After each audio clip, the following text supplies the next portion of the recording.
سے چھنی میں صدا دیتی رہی تو نہ آیا غازی.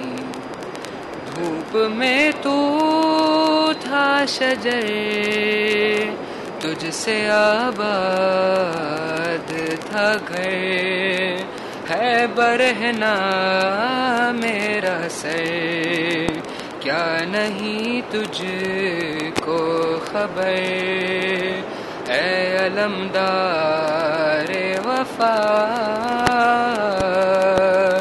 اس بہن کو باخدا تجھ سے دھارس تھی بری تو نہ آیا غازی. جب ردا سر سے چھنی میں صدا دیتی رہی تو نہ آیا غازی.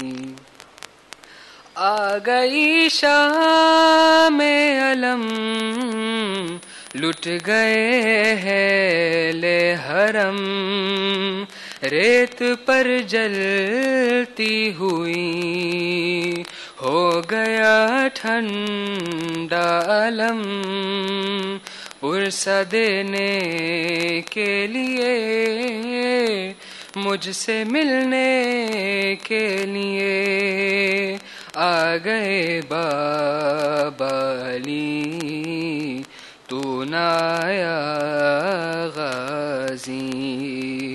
جب ردا سر سے چھنی میں صدا دیتی رہی تو نہ آیا غازی.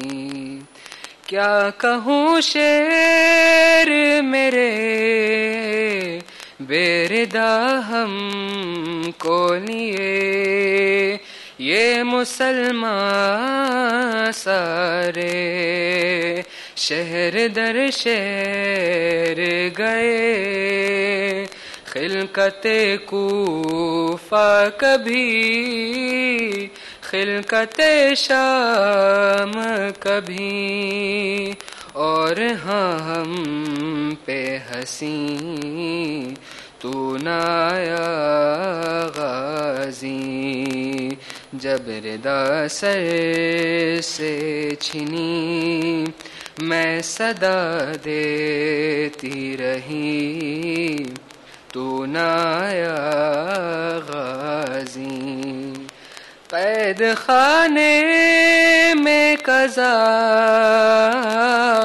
جب سکینہ کو ملی قید خانے میں قضا جب سکینہ کو ملی دیکھ کرتے کا کفن بچی دفنائی گئی اس گھری نام تیرا سورہ ناد علی دکھ میں دہراتی رہی تو نہ آیا غازی.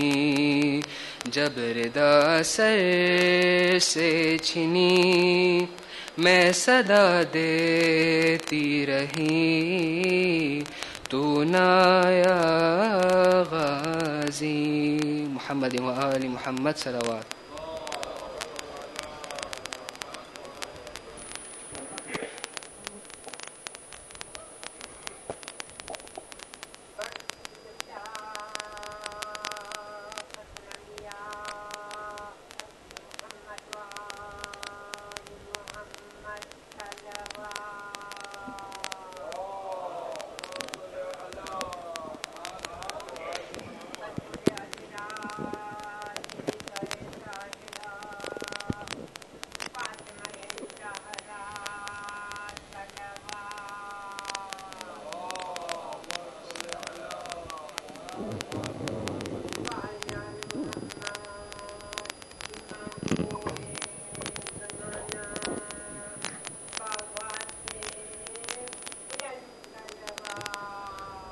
اللہ صل على محمد وآل محمد يا علي يا علي يا علي. بسم الله الرحمن الرحيم. الحمد لله رب العالمين الرحمن الرحيم مالك يوم الدين إياك نعبد وإياك نستعين اهدنا الصراط المستقيم صراط الذين أنعمت عليهم غير المغضوب عليهم. بسم الله الرحمن الرحيم. أعوذ بالله السميع العليم من شر الشيطان اللعين الرجيم. بسم الله الرحمن الرحيم. الحمد لله رب العالمين والصلاة والسلام على سيدنا ونبينا وحبيبنا وطبيب نفوسنا وشفيع ذنوبنا سيدنا ومولانا أبي القاسم محمد صلى على محمد وآل محمد. والصلاة والسلام على أهل بيته الطيبين الطاهرين المعصومين الميامين المنتجبين، واللعنة الدائمة الأبدية على أعدائهم أجمعين إلى قيام يوم الدين. أما بعد، فقد قال الله سبحانه وتعالى في محكم كتابه: بسم الله الرحمن الرحيم: وإما ينزغنك من الشيطان نزغ فاستعذ بالله إنه سميع عليم. آمنا بالله. صدق الله العلي العظيم. صلوات محمد وآل محمد. بسم الله الرحمن الرحيم. السلام عليكم جميعا ورحمة الله وبركاته. So I'm going to speak in English, but inshallah at the end I'll turn my channel into Urdu so that we can have both inshallah both can benefit. So first of all, my topic was the challenges for the coming generation. So there are great challenges now to our youngsters, and it's very important for the parents who have children or grandparents who have grandchildren to take care of and to be alert and aware of these kind of challenges. From last 2 nights I have been mentioning the challenges which we are facing from fake ayatullahs, fake mollanas, fake mullahs, and it's a big challenge. And I mentioned these fake ayatullahs and fake mollanas and fake mullahs, their direction is to drag our youngsters towards far right or far left. And I mentioned this in my lectures past, that moderation is the line of the marja'iyah. So if you have a different opinion, first of all you need to be qualified in the same level to understand the arguments of the marja so that you can argue with the marja. So number one, you need to be qualified. Number two, if you start bashing the maraja, if you have differences of opinion, you have different thought, it's fine. We can agree to disagree, but once you start bashing the maraja, condemning the maraja, demeaning the maraja, that you are crossing your lines. So if you cross your lines, then be prepared to be condemned and be prepared to be criticized harshly the way you criticize harshly the maraja. People can have differences of opinion. That's not a problem. In Hausa, you can say Ayatollah Khoi Quddis Sirro has different opinion in moon sighting than Ayatollah Sistani. But have you ever seen Ayatollah Sistani coming out showing his muscles? Khoi is this and Khoi is that in front of public? No. Even his arguments against Sayyid al-Khoi, they are there. But they are in the circle of Hausa. They are in the circle of qualified people. Bahth Kharij. So academic differences are allowed in Islam. And I'm going to give you an example that even the angels, they question Allah subhanahu wa ta'ala. And Allah did not say, Sharam nahi aati tum log ko, tum log farishte ho, you guys are challenging me, I created you, you are the angels. No. Allah subhanahu wa ta'ala gave and took from them their communication, and that was an amazing thing because Allah subhanahu wa ta'ala is role model. When Allah was created Adam alayhi salatu wasalam, the angels questioned, Ya Allah, you are creating a creature which is going to cause bloodshed and corruption on the earth. Didn't they question Allah? Did Allah say, no, you cannot question me? How dare you do that? No. Allah said, I know what you do not know. Wait a minute, wait, you are going to be tested, and then you will know by yourself. So Allah subhanahu wa ta'ala kept them on test with Adam. So there was a test, Adam was tested, angels were tested, Adam passed the test. So there was this qualification required to be the Khalifa on earth. And imagine, the qualification is the wilayat of Ahlul Bayt alayhi salatu wasalam. Yani Amir al-Mu'mineen's ma'rifat, Amir al-Mu'mineen's name is one of the important qualifications with Adam became qualified as Khalifa. People argue with Amir al-Mu'mineen, and people they discuss that now Ali ibn Abi Talib, does he deserve to be Khalifa or not? Come on, his name was cause of Adam's Khilafat. Knowing the name of Imam Ali alayhi salatu wasallam was cause that Adam was given Khilafat and angels were not given. Angels knew Imam Ali, but they did not know the name of Imam Ali. Anbi'hum bi asma'im. O Adam, tell the angels the names of them. He said, these names, these noors, these lights, these souls in that system. This is Muhammad, this is Ali, this is Fatima, this is Hassan, and he mentioned all of the names. Sallu ala Muhammad wa ali Muhammad. Sallu ala Muhammad wa ali Muhammad. So the name of Imam Ali alayhi salatu wasalam, knowing the name of Imam Ali was, with all the Masumins, were the qualifications of Khilafat. And angels did not have this qualification.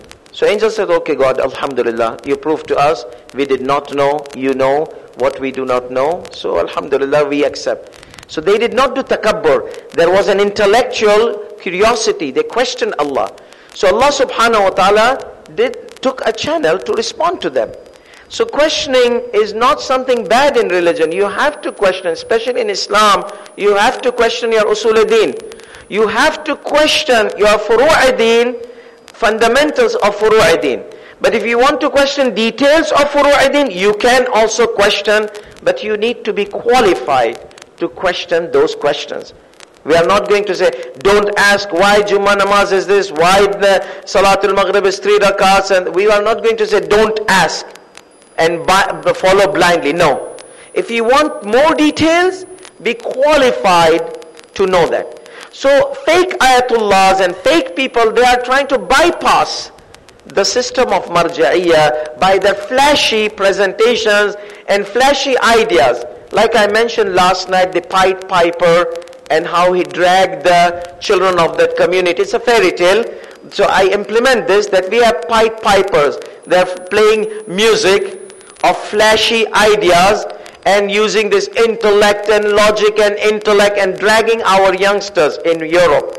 And as I mentioned, that the whole world is now a small global village.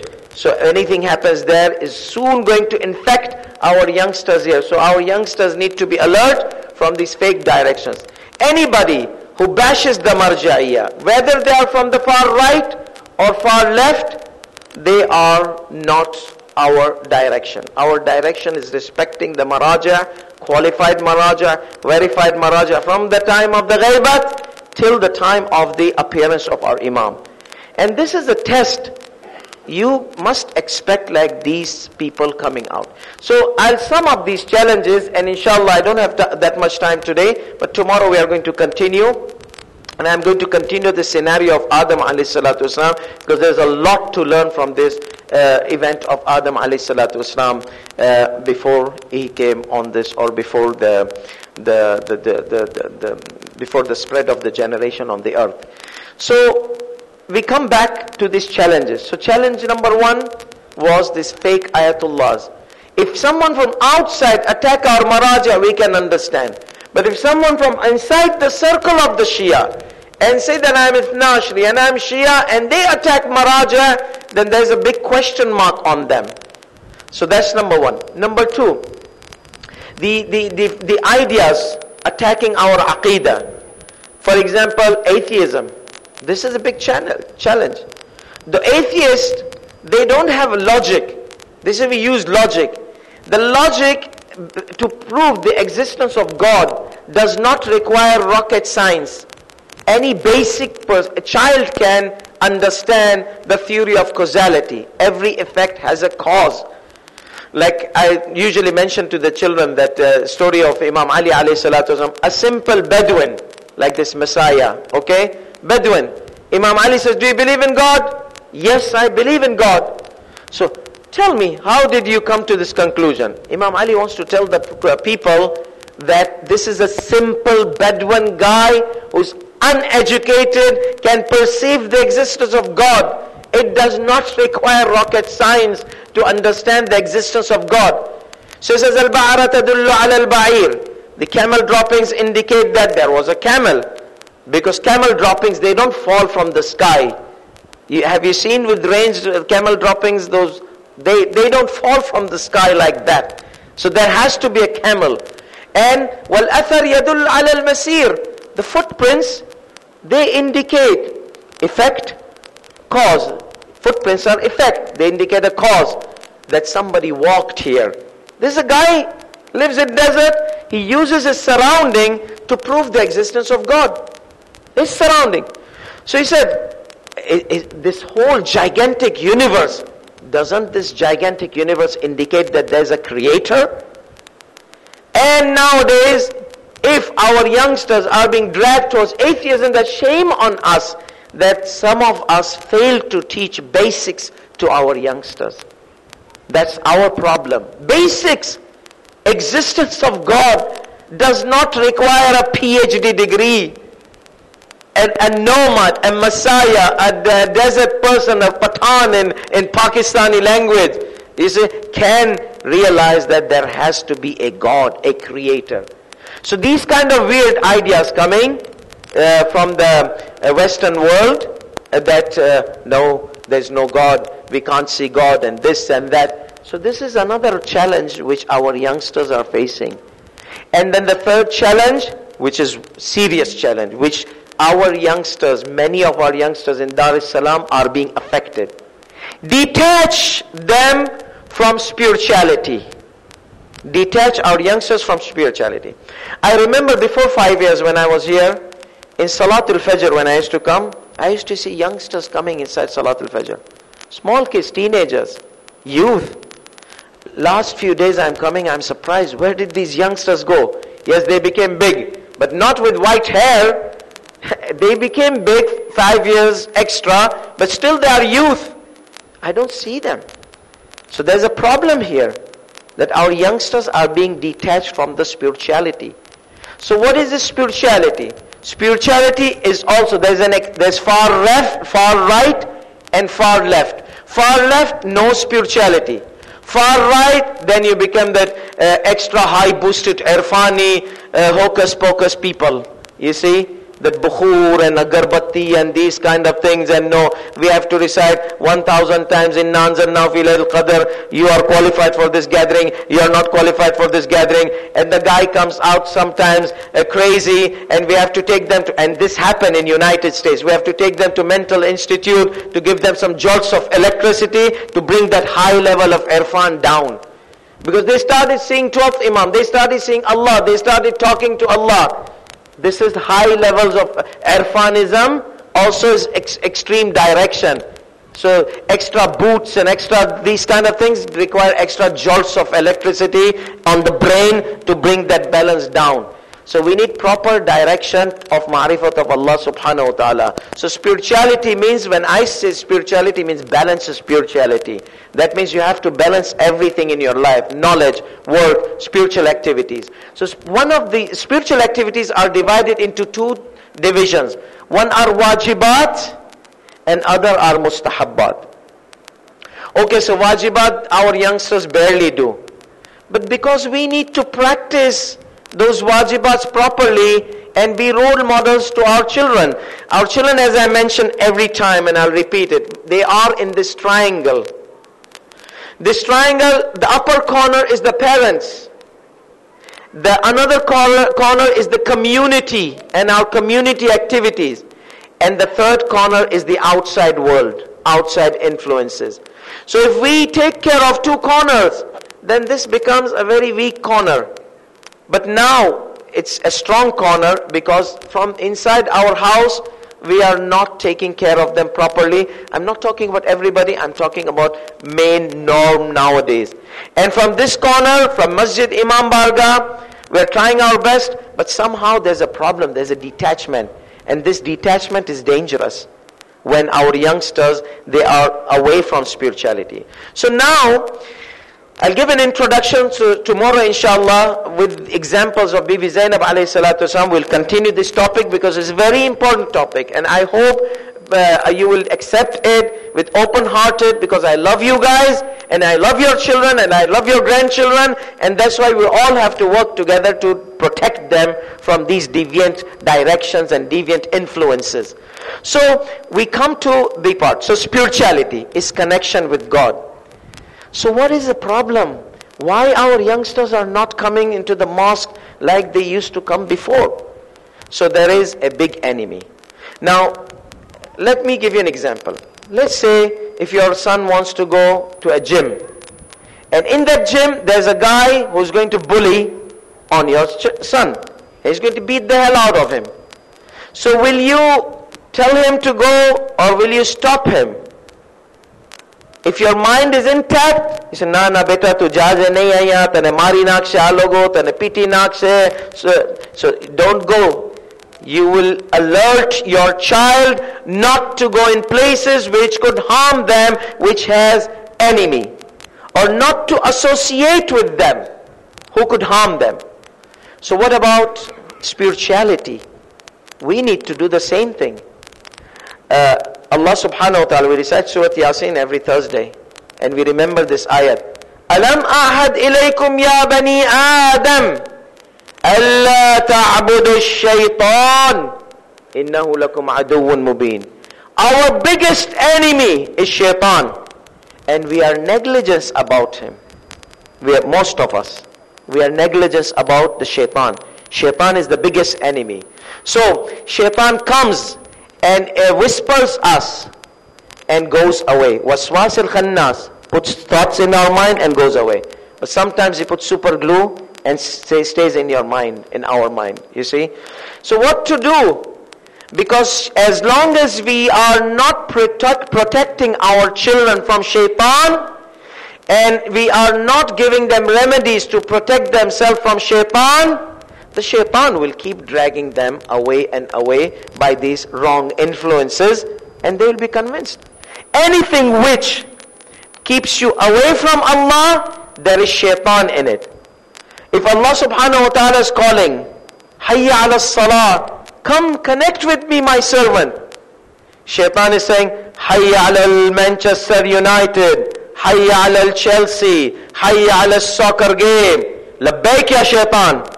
And we keep Allah subhanahu wa ta'ala on answering machine. What they say, number kosasa, hypaticana.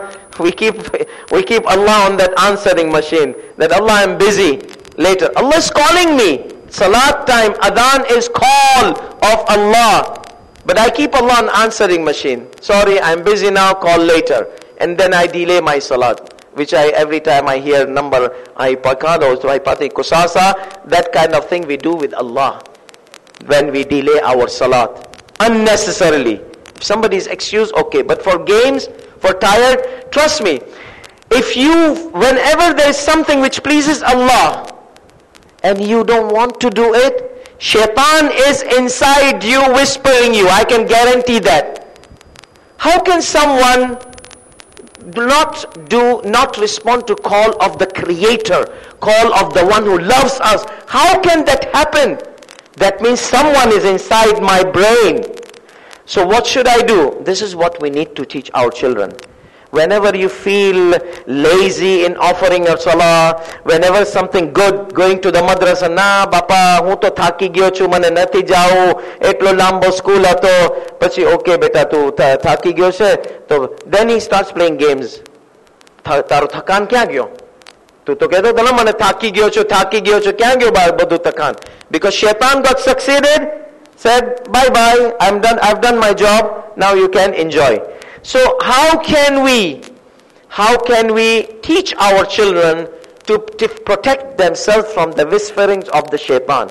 It's very easy. It's very easy. When we go to Hajj, there are pillars of shaitan. How many stones we pelt the shaitan? How many stones? 7. The giants, they said 7. Allah subhanahu wa ta'ala has given me 7 stones as well.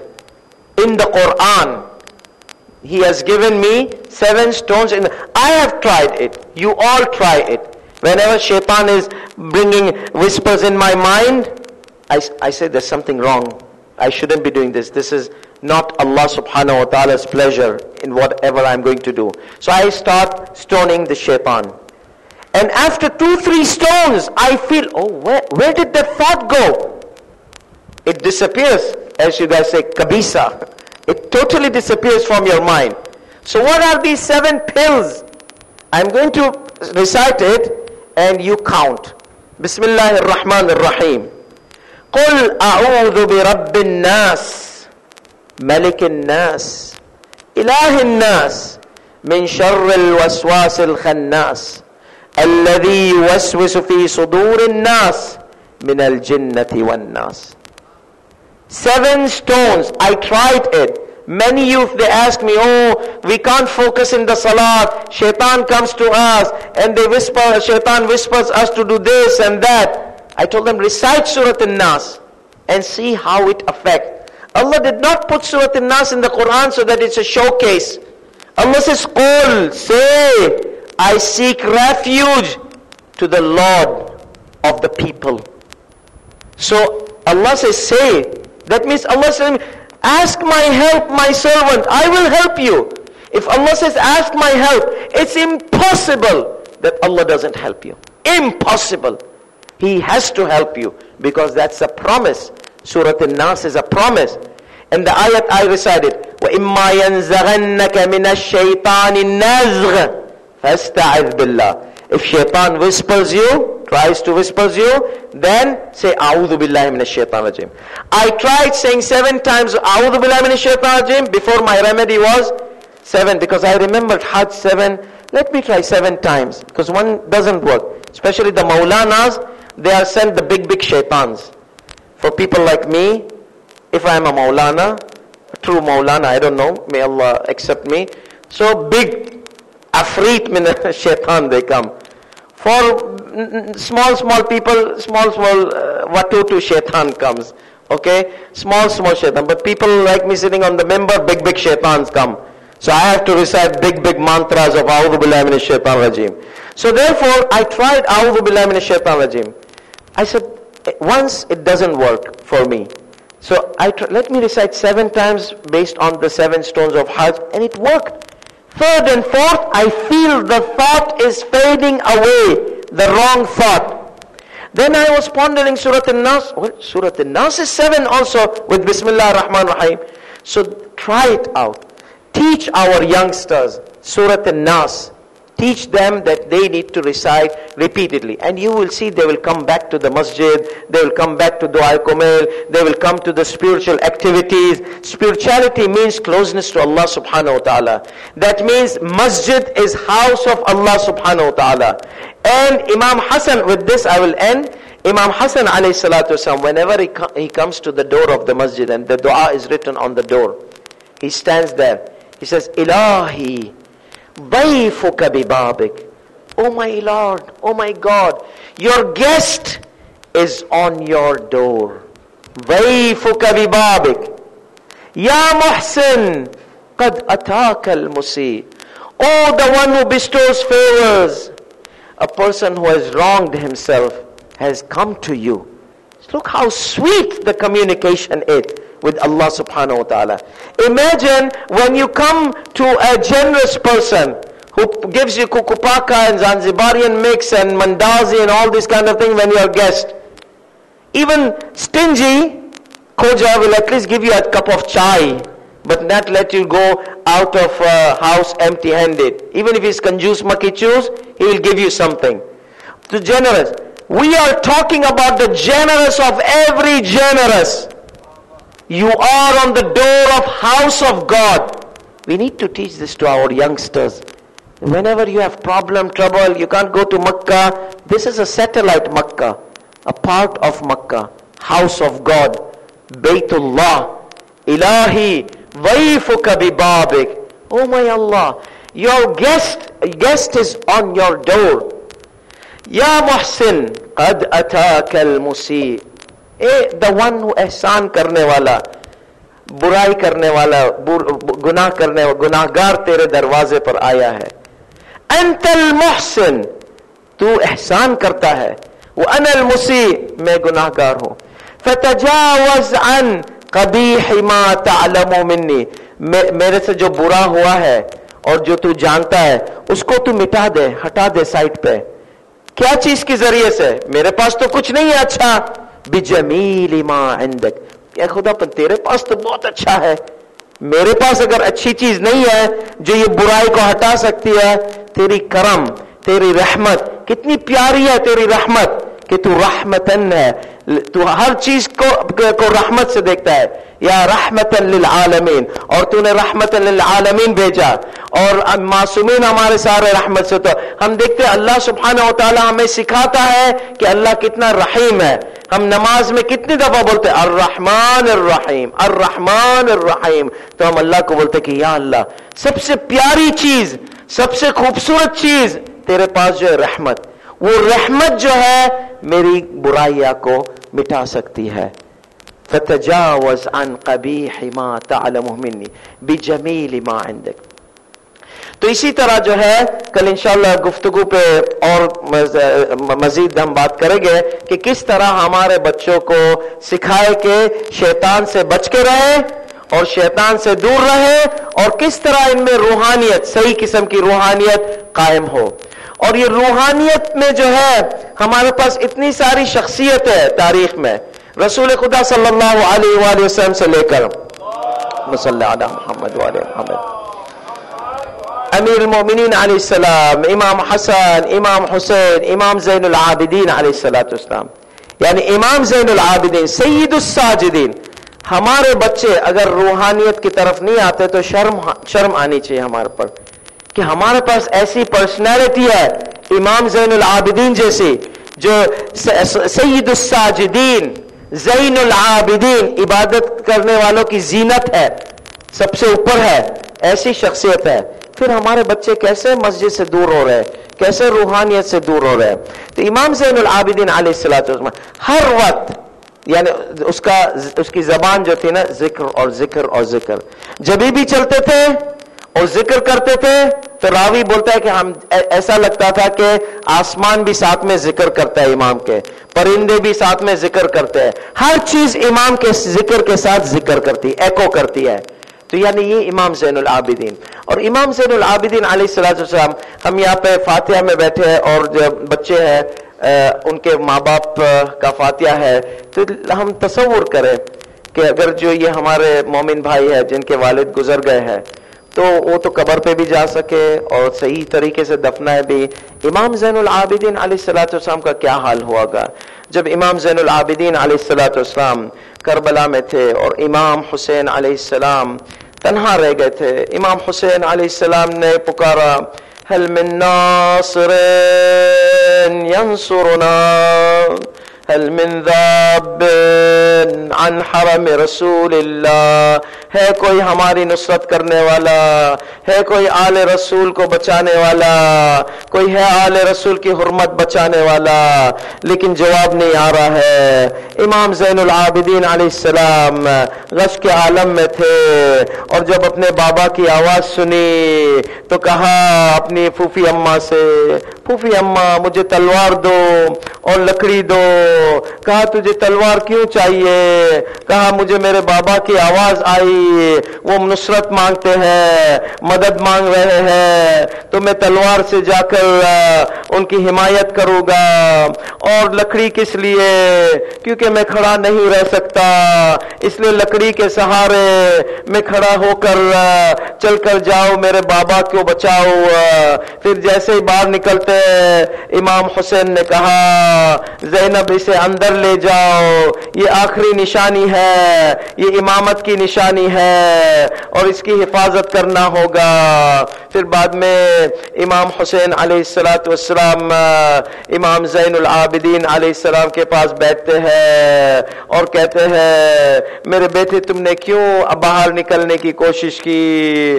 کہا یا ابتا نداءک قطع انیات قلبی، آپ کے ندا نے، آپ کی پکار نے میرے دل کے ٹکڑے ٹکڑے کر دیے، مجھ سے برداشت نہیں ہوا۔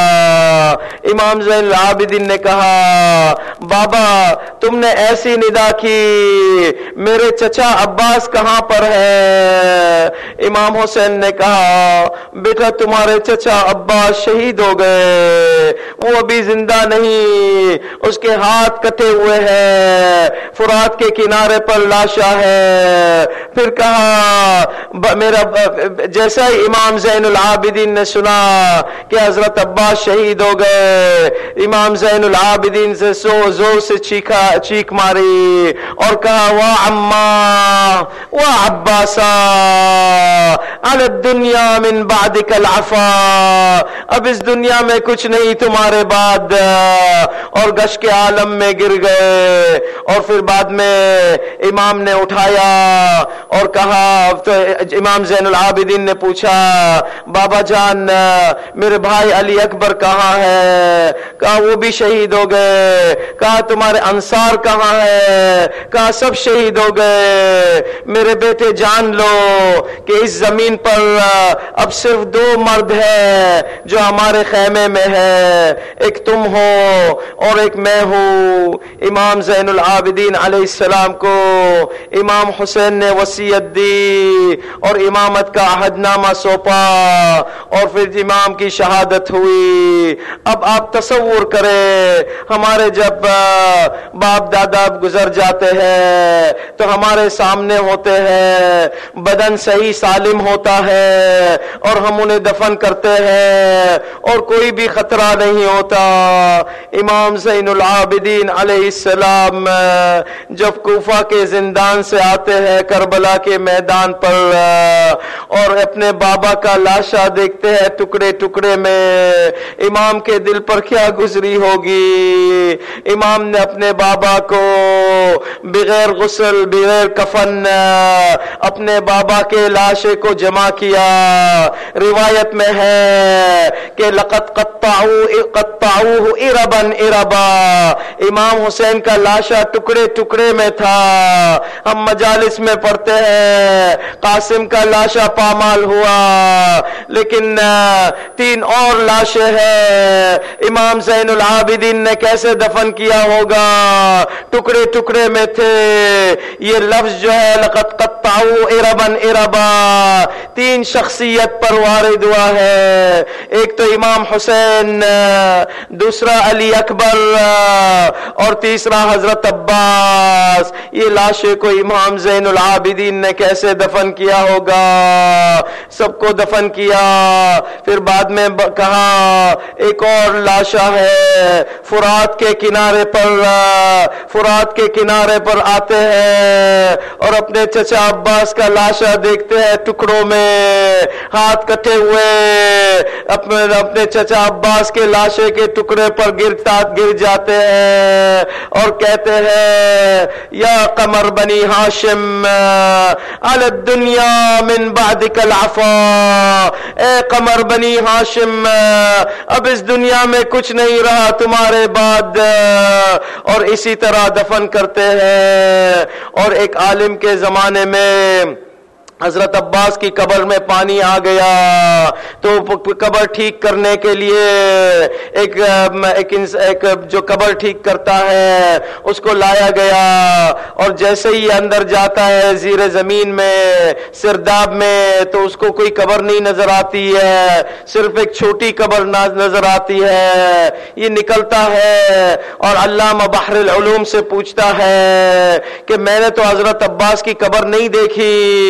بولے آؤ میں دکھاتا ہوں۔ وہ نیچے جاتے ہیں اور چھوٹی قبر پر زور زور سے گریا کرنے لگتے ہیں۔ تو یہ پوچھتا ہے بنائی کہ ہم تو سنتے تھے حضرت عباس بہت بلند قامے کے تھے، لمبا جسم تھا، ایسی چھوٹی قبر کیسی؟ علامہ بحر العلوم نے رو رو کے کہا لقد قطعوه اربا اربا، ہر جگہ سے آ کے شمشیر سے اپنے حضرت عباس کے جسم کو ٹکڑے ٹکڑے کیے، اسی لیے چھوٹی قبر ہے امام حضرت عباس کی۔ وا عباسا وا مصیبتا وا مظلوما وسيعلم الذين ظلموا أي منقلب ينقلبون، ألا لعنة الله على القوم الظالمين والعاقبة للمتقين، إنا لله وإنا إليه راجعون۔ خداوند کریم جس کے ایصال ثواب کے لیے مجلس پڑھی گئی ہے، اللہ سبحانہ و تعالی ان کے سارے گناہ بخش دے اور ان کے روح کو آل محمد کے انوار کے ساتھ رکھے۔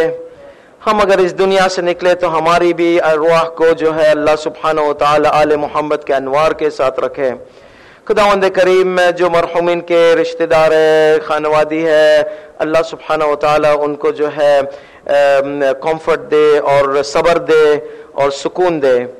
خداوند کریم تمام مرحومین مومن مومنات جو اس دنیا کو چھوڑ گئے، اللہ سبحانہ و تعالی ان پر رحمت برسائے۔ اللہ سبحانہ و تعالی ہمارے آپ کے تمام مومن مومنات کے گناہ کو بخش دے۔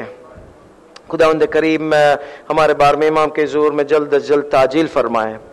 جو بھی دنیا میں کے کونے کونے میں ہمارے پیارے یتیم ہیں، پیارے بچے عراق میں، یمن میں، شام میں، جہاں جہاں دنیا کے کونے کونے میں، اللہ سبحانہ و تعالی ان یتیموں کا خیال رکھے اور ان یتیموں کو کھانا دے، پینا دے، کپڑا دے، سکون اور اطمینان دے۔ اللہ سبحانہ و تعالی جو بیمار ہے ان کو شفا دے، جو صحیح سالم ہے اس کو صحیح سالم رکھے، اور جو کوئی بھی تکلیف سے گزر رہا ہے، تنگی سے گزر رہا ہے، رزق کی پریشانی سے گزر رہا ہے، اللہ سبحانہ و تعالی ان سب کی تنگی کو، پریشانی کو دور کرے، اور اللہ سبحانہ و تعالی ہمارے آپ کے اور تمام مرحومین مومن مومنات پر رحمت برسائے۔ آمین رب العالمین وآخر دعوانا الحمدللہ رب العالمین۔ ایک سورہ فاتحہ پڑھتے ہیں تمام مرحومین کے لیے۔ بسم اللہ الرحمن الرحیم، الحمدللہ رب العالمین الرحمن الرحیم مالک یوم الدین، إياك نعبد وإياك نستعين، اهدنا الصراط المستقيم صراط الذين أنعمت عليهم غير المغضوب عليهم ولا الضالين۔ بسم الله الرحمن الرحيم، قل هو الله أحد الله الصمد لم يلد ولم يولد ولم يكن له كفوا أحد، إن الله وملائكته يصلون على النبي يا أيها الذين آمنوا صلوا عليه وسلموا تسليما۔ اللهم صل على